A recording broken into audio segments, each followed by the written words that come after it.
어떤 것을 우리가 볼 때 결론을 알고 보는 것과 모르고 보는 것은 너무나도 다릅니다. 결론을 알고 마주하면 걱정할 거리가 되지 않아요. 고민할 거리도 없습니다. 어떤 과정을 거쳐서 어떤 결론에 도달할 것이라는 그 사실을 이미 알고 있기 때문에 고민할 필요도 머리를 싸맬 필요도 없다는 거죠. 어떤 의과대학에서 교수가 학생에게 질문을 합니다. 한 부부가 있는데 남편은 매독에 걸려 있고 아내는 심한 폐결핵에 걸려 있습니다. 게다가 이 가정에는 4명의 자녀가 있는데 하나는 며칠 전에 죽었고 남은 아이들도 전부 결핵에 걸려 도무지 살아날 것 같지가 않습니다. 그런데 이 부인은 지금 임신 중입니다. 여러분, 어떻게 하면 좋을까요? 의과대학 교수가 의대생들에게 질문을 한 거죠. 학생들이 교수의 말을 듣고 고민하기 시작합니다. 상황상 낙태를 하는 것이 맞기는 한데 생명이 걸려 있으니 그럴 수도 없고 그렇다고 출산을 시키자니 이 아이의 인생이 너무 비참한 거예요. 학생들이 고민하고 주저하고 있을 때에 한 학생이 이렇게 이야기합니다. 낙태 수술을 해야 합니다. 더 이상의 비극을 이어갈 수 없습니다. 하고 소리를 쳤어요. 그러자 다른 학생들도 웅성웅성 되기 시작하면서 이 학생의 의견에 하나둘씩 동의하기 시작합니다. 그 말을 다 듣고 교수님이 물었습니다. 당신들의 생각은 낙태를 하는 것에 동의를 하시는 것입니까? 학생들이 무언의 동의의 표시를 날립니다. 그러자 교수가 말합니다. 여러분들은 지금 베토벤을 죽였습니다. 여러분들은 지금 음악의 성자 베토벤을 죽인 겁니다. 이런 불행한 상황에서 5번째 아이로 태어난 아이가 바로 베토벤이었습니다. 아버지는 매독에 걸려 있고 4남매 가운데 하나는 이미 죽었으며 나머지 3은 결핵에 의하여 살 희망이 없는 데다가 폐결핵의 중증인 어머니가 임신을 하여 그 낳은 아이가 바로 베토벤입니다. 여러분, 이 이야기를 들으면서 아마 처음에는 여러분들도 고민했을 거예요. 와, 절망적인데? 나는 어떻게 결정을 해야 할까? 어떻게 이런 일이 있을 수 있지? 야, 절망적이어도 이렇게 절망적일 수 있을까? 많은 생각이 들었을 거예요. 그런데 여러분, 결론을 알았어요. 자, 여러분들이 그때 그 학생입니다. 교수님이 질문을 해요. 어떻게 하시겠습니까? 그런데 그 태어난 아이가 베토벤이에요. 고민을 하겠습니까? 안 하겠습니까? 안 하죠. 고민할 이유가 뭐가 있습니까? 이 베토벤이 전 세계의 음악에 한 획을 그었는데, 음악의 거장인데 그를 낙태시켜 죽이겠다고요? 결과를 모르면 고민하죠. 결과를 모르면 생각하죠. 절망스럽죠. 그런데 이 이야기의 결말을 아니까 더 이상 절망이 아니에요. 오히려 이건 놀라운 역사입니다. 그러니까 여러분, 삶을 바라보고 해석함에 있어서 가장 중요한 것은 뭐냐? 결과를 알고 해석하느냐, 모르고 해석하느냐예요. 또 이제 이 말을 들었으니까 이제 우리 또 속으로 또 우리 목사님 답답한 소리 또 하시네. 결과를 알면 누가 고민합니까? 결과를 알면. 그걸 누가 모릅니까? 결과를 모르니까 힘들죠. 라고 아마 속으로 생각했었을 겁니다. 맞는 말이에요. 우리는 살아가며 마주하는 그 상황, 문제, 왜 고민이고 왜 힘듭니까? 결과를 몰라서 고민이고 힘든 거예요.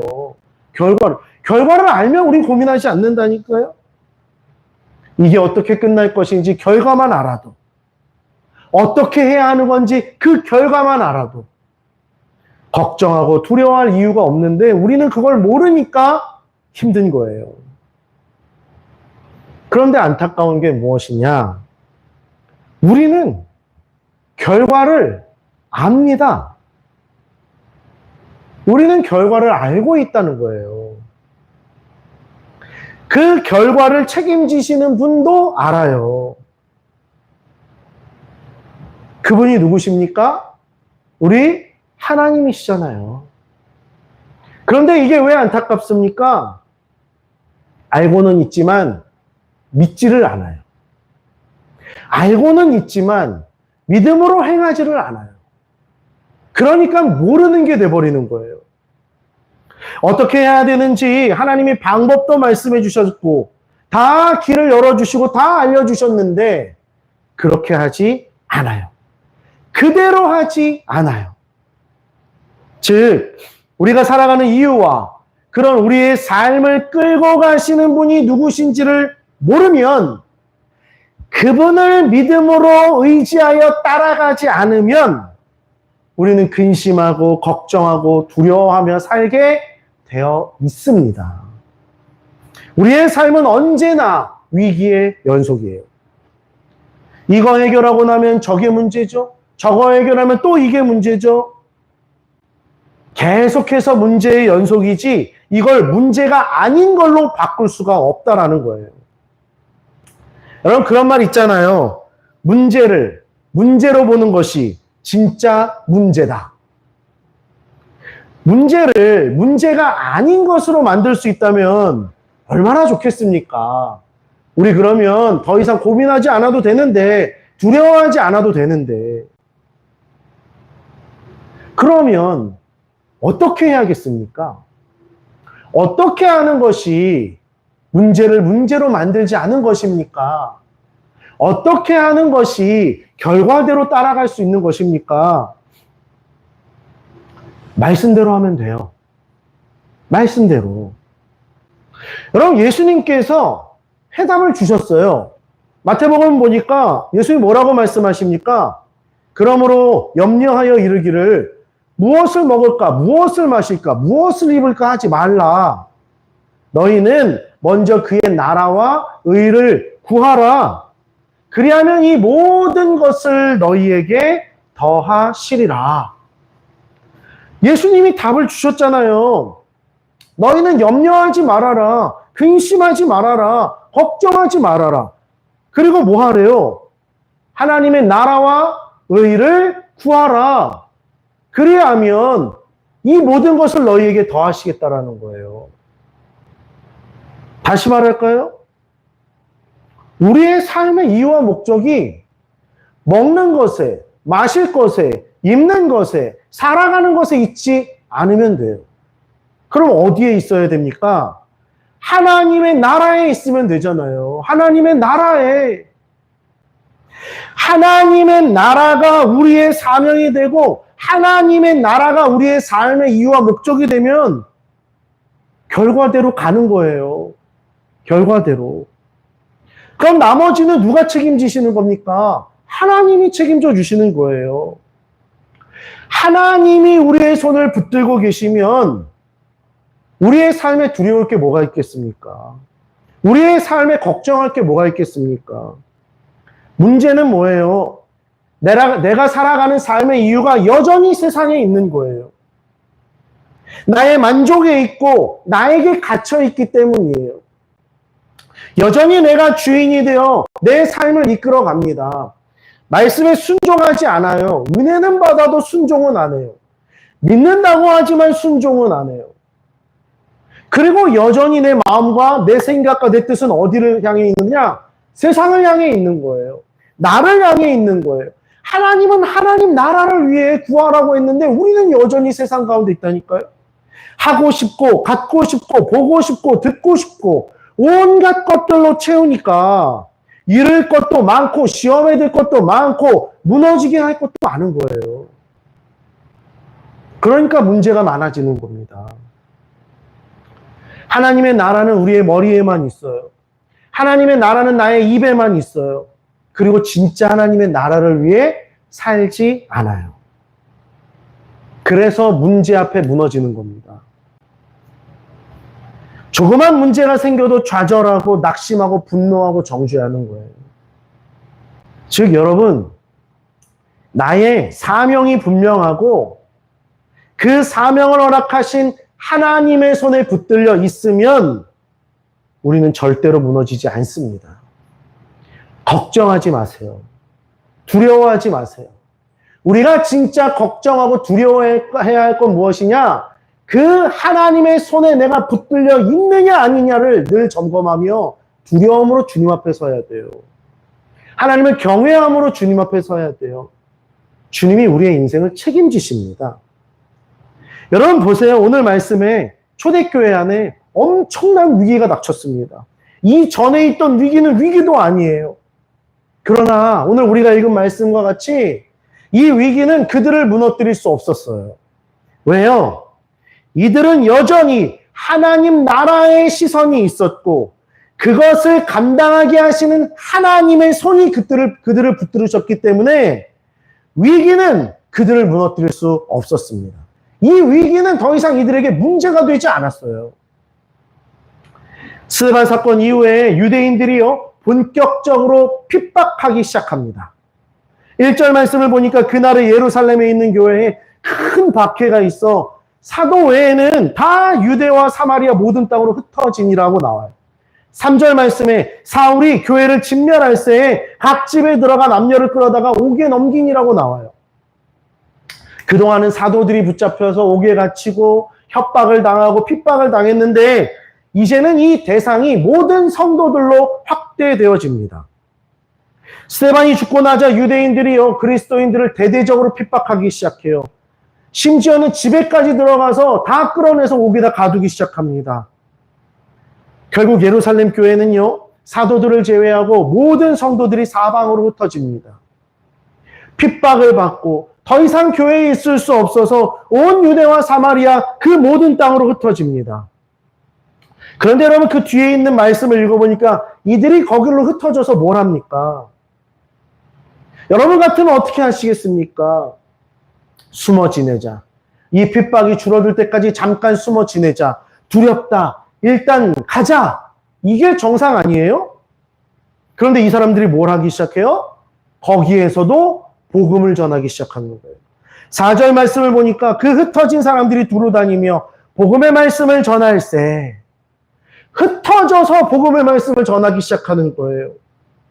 이들은 두려워하지 않았어요. 흩어졌지만 자신들이 해야 할 일이 무엇인지 너무나도 분명하게 알고 있어요. 그랬더니 그곳에서 어떤 역사가 일어납니까? 5절 이하를 보니까 빌립이 사마리아 성에 가서 예수님을 전합니다. 무리가 빌립의 말을 듣습니다. 그리고 한 마음이 되어 그 말씀을 믿고 따르기 시작해요. 가는 곳곳마다 귀신들이 떠나가고 병자들이 고침을 받으며 예수 그리스도의 그 복음의 능력이 나타나기 시작해요.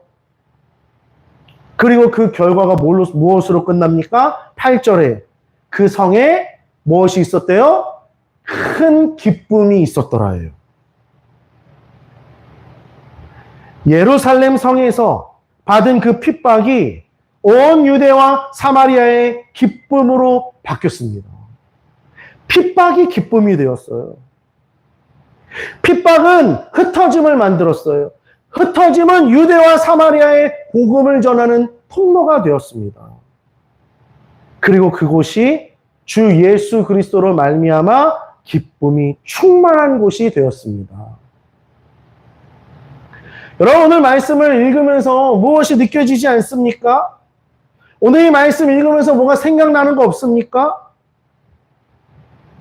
지금 이 모든 것은 사람의 눈으로 봤을 때는 위기이고 사람의 눈으로 봤을 때는 기회라고 얘기할 수도 있고 놀라운 반전이라고 얘기할 수도 있지만 이미 이 모든 일들은 뭐예요? 예견된 일이잖아요. 예견된 일, 결과는 뭐예요? 흩어지게 될 거라고 말씀하셨잖아요. 예수님께서 십자가에서 부활하시고 제자들과 40일을 함께 하신 다음에 하늘로 승천하시기 전에 그들에게 뭐라고 얘기하십니까? 사도행전 1장 8절에 제일 먼저 뭐래요? 너희는 오직 성령이 너희에게 임하시면 그 다음에 뭐래요? 너희가 권능을 받아. 권능을 받아. 제일 먼저 어디에? 예루살렘에. 그 다음에 어디에? 온 유대에. 그 다음 어디에? 사마리아에. 그 다음 어디에? 온 땅에. 땅 끝까지 이르러 내 증인이 되리라. 예수님이 말씀해 주셨어요. 너희들의 결과가 어떻게 될지 이미 얘기해 주셨다고요. 핍박이 왔어요. 흩어져야 돼요. 문제가 아니라니까요. 흩어져야 되는 게 예수님의 말씀이야. 두려울 게 있겠습니까? 지금 예수님 말씀대로 이루어지지 않은 게 없어요. 예수님 승천하시고 약속하신 대로 임했어요. 그 권능을 받아 예루살렘 곳곳에 표적과 기적들이 일어나기 시작해요. 예수님을 증거하기 시작해요. 예루살렘 안에 온 부흥이 일어나기 시작해요. 그리고 이제는 때가 됐어요. 어떤 때? 예루살렘을 떠나야 할 때. 이제는 유다와 사마리아 땅 끝까지 가야 할 때. 그 때가 이르렀고 하나님은 스데반 사건과 핍박을 통해서 그들을 흩으셨습니다. 나가라! 나아가라! 전해라! 온 땅을 향해 나아가라. 사람의 눈으로 보면 이 흩음은 교회의 문제일 수도 있어요. 핍박일 수도 있어요. 그러나 그게 아니에요. 교회가 지금 이 예루살렘 교회가 문제로 인하여 깨지고 쪼개져서 끝나는 그런 비극이 아니라 복음의 확산을 위하여 곳곳으로 흩어지는 교회의 기능을 온전하게 수행하고 있는 계기가 된 것입니다. 그런데 여러분, 말씀은 여기서 끝나지 않아요. 예루살렘, 유대, 사마리아까지 갔어요. 그러면 이제 어디까지 가야 됩니까? 땅 끝까지 가야 될 거 아닙니까? 그 땅 끝까지 갈 그 사명을 책임질 사람이 여기에 등장하는 거예요. 그 사람이 누구예요? 사울. 스데반이 죽임당하는 것을 마땅하게 여기더라.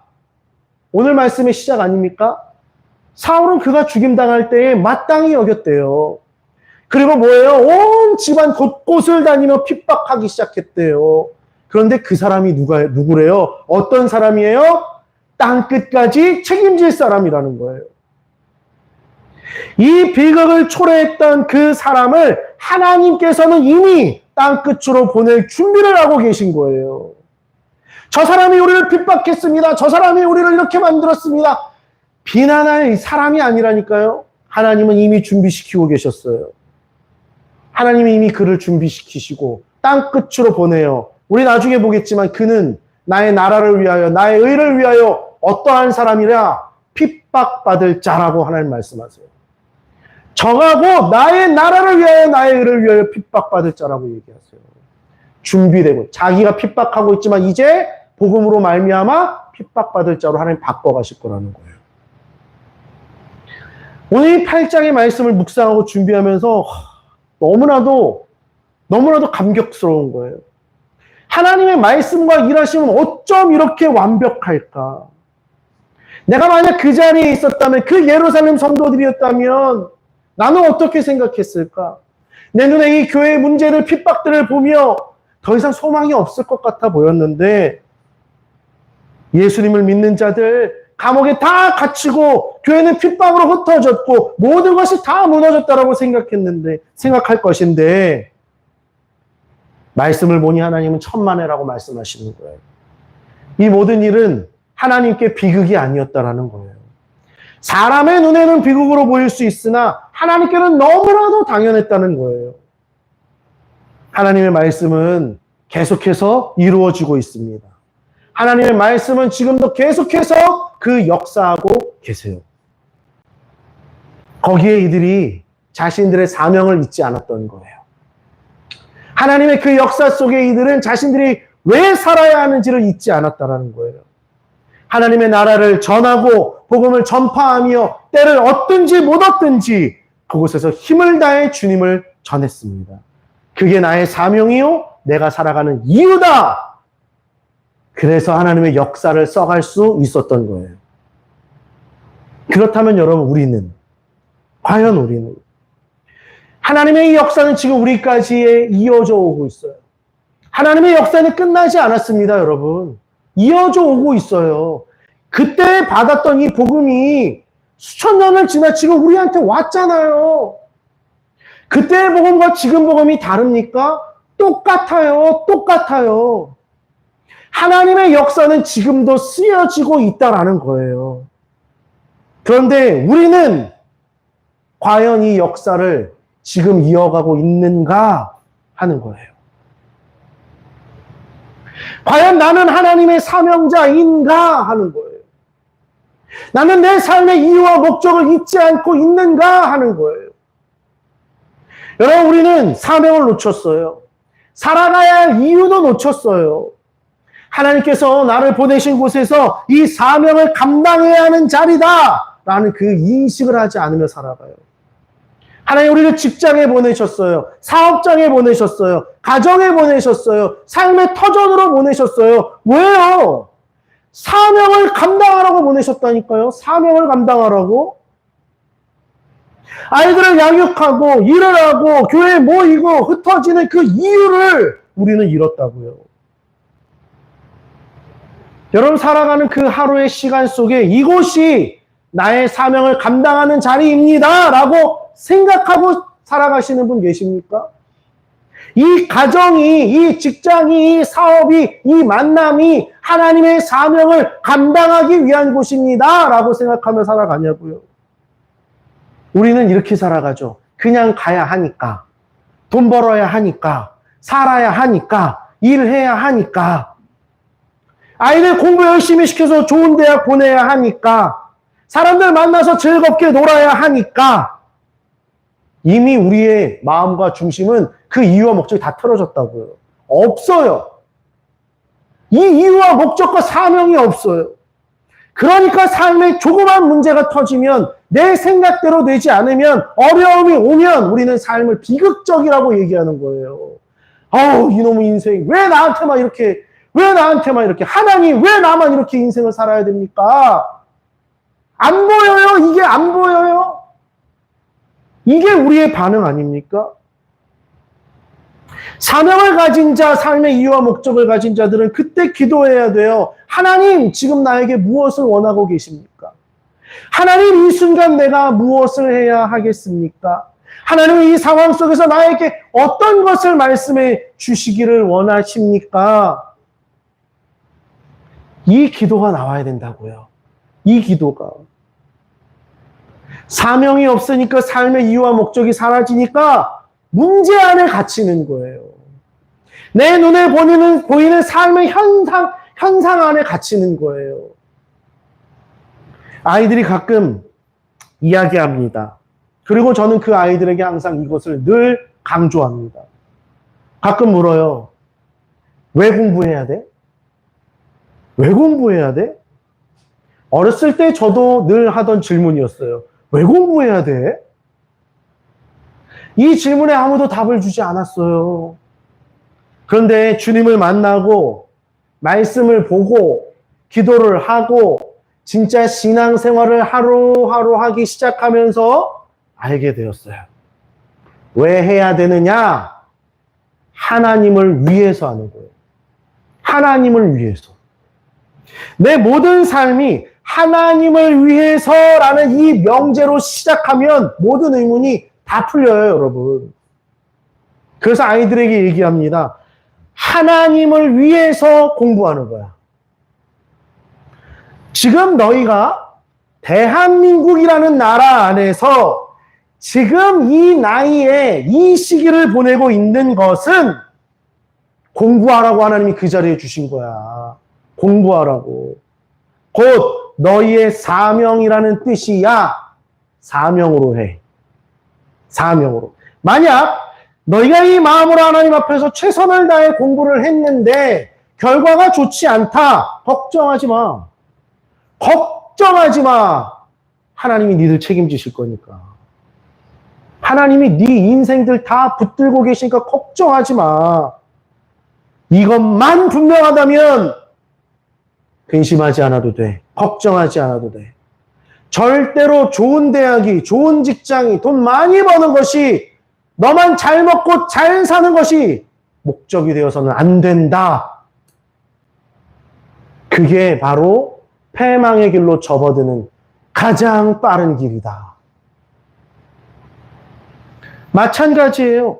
아이들이 친구들과 잘 지내야 하는 이유도, 가르침을 받아야 하는 이유도 하나님을 위해서예요. 우리도 마찬가지예요. 일을 하는 이유도, 아이들을 양육하는 이유도, 이 시대에, 이 시간에, 이곳에 살아가는 이유도, 내 주위에 있는 사람들을 만나는 이유도 모두 다 하나님을 위해서예요. 하나님을 위해서.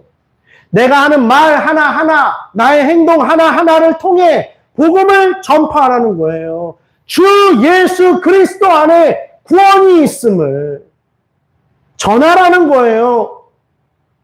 문제를 대하는 나의 태도와 자세, 바르게 하여 하나님을 위해서입니다. 바르게 조정하여 살아가야 된다는 거예요. 내 가족들, 내 친구들, 내 동료들, 나와 함께하는 모든 이들은 나의 그 마음의 중심과 하나님을 대하는 태도와 삶을 대하는 태도를 보고 하나님을 발견하게 될 것입니다. 여러분, 하나님을 위해 살아가는 삶, 이 사명과 삶의 이유만 분명하다면 우리는 무너지지 않아요. 하나님이 반드시 우리의 삶을 책임지실 거라니까요. 나의 삶은 하나님의 나라에 있고 그의 의를 구하며 그 의를 위하여 사는 것임을 잊지 마십시오. 하나하나의 의미를 두십시오. 어떤 의미? 하나님을 위해서 갑니다. 하나님의 나라를 위해서 갑니다. 그 의미를 두고 살아가면 우리 결코 무너지지 않아요. 어려움이 와요? 내 인생에 어려움이 와요. 힘들 수는 있죠. 그러나 내가 하나님 나라 위해 살겠다는데 하나님이 우리의 인생을 무너뜨리겠습니까? 하나님의 의를 구하며 살겠다는데 하나님이 우리의 인생을 망하게 하겠냐고요. 절대로 그렇게 하지 않으세요. 어떤 문제와 풍파가 몰려와도 그것이 우리를 무너뜨릴 수 없습니다. 오히려 주님께서 우리의 심령에 부흥을 허락해 주실 거예요. 우리를 성령으로 충만하게 하실 것입니다. 삶의 모든 곳에서 우리를 도우시고 역사하시는 그 하나님의 손길을 우리 경험하게 될 거예요. 이제 여러분, 우리에게 남은 건 하나예요. 뭐가 남았냐? 그렇게 살아보는 거예요. 그렇게 살아보는 거예요. 우리를 도우시고 역사하시는 그 하나님의 말씀대로 살아보는 거예요. 이제 여러분, 주님을 기대하며 담대하게 나아가기를 원합니다. 우리에게 맡겨주신 그 자리, 그 사명을 감당하는 곳임을 기억하기를 원합니다. 그래서 여러분, 우리가 있는 모든 곳에 기쁨이 살아나고 생명이 살아나고 영혼들이 살아나는 그 역사가, 그 축복이 우리 가운데 충만하기를 원합니다. 그래서 그 성에 큰 기쁨이 있더라. 우리의 가정 안에 큰 기쁨이 있더라. 우리의 직장 안에 큰 기쁨이 있더라. 우리의 사업장 안에 큰 기쁨이 있더라. 우리의 관계 안에 큰 기쁨이 있더라. 이 말씀이 우리의 삶이 되기를, 이 말씀과 같이 우리의 삶과 환경들이 변화될 수 있기를, 그렇게 바꾸어 주실 주님 따라 나아가는 우리 모두가 될 수 있기를 주의 이름으로 간절히 축원합니다.